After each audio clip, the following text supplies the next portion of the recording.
Generally speaking, you're free till you're about 4 years old.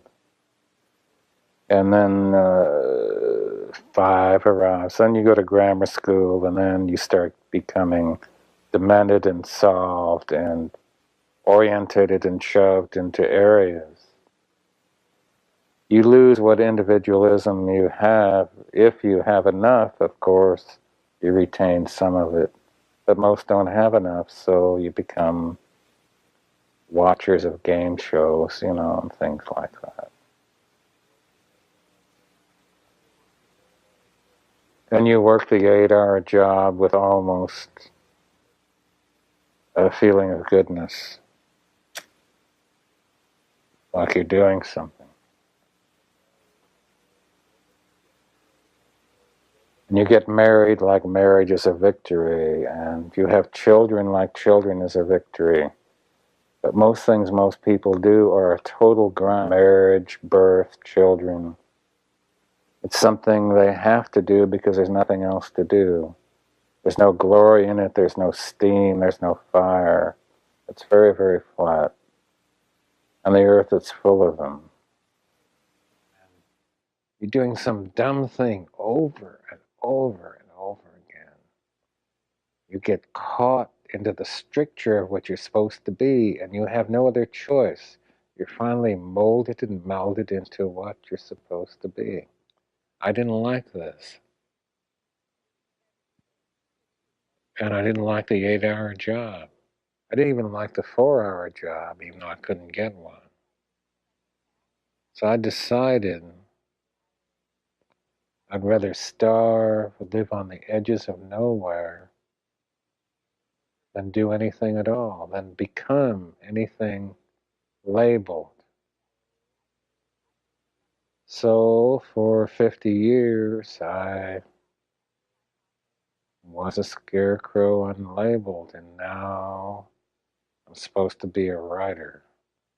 When you're alone with your thoughts, you get an idea of what your thoughts actually are. If you live your life just acting constantly on the momentum of other people's expectations, of you wanting to be liked by these other people, you can run into a trap, and you set up a life that you didn't really want. You're fucked. You're trapped in this situation where you have a mortgage, you've got credit card bills, you got student loans you have to pay, you have a bunch of shit going on that you have to continue to feed. And all that, and especially if you have a family and you have to feed them, oh my goodness. Then you're fully locked in. You can't take any chances whatsoever. And oftentimes people make the mistake of getting stuck. And it is just a tactical mistake, just like it would be a mistake if you got stuck on a video game. Just like it would be a mistake if you followed a map incorrectly and you get stuck in the woods. Your life is certainly some sort of a journey. It's certainly some sort of a journey. And we have to all be aware that when we're making journeys, we're not going to always make the right steps. And sometimes you have to back up and try again. And if you're in a position where you can't back up and try again, you've trapped yourself. And the system will set out honeypots for people to get trapped in. The system will set out the ideas of retirement, the ideas of the golden years, providing you benefits, providing you a healthy work environment. Why? Well, because they want people to work for them.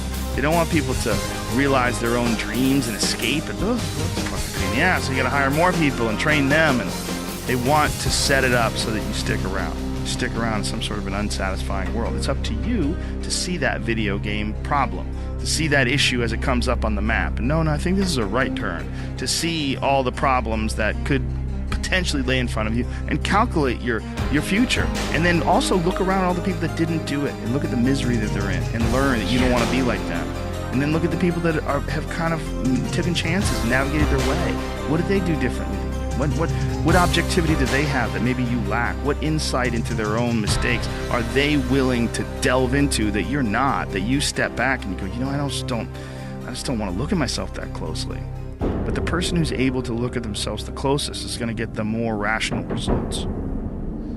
Well put, because you're your own architect,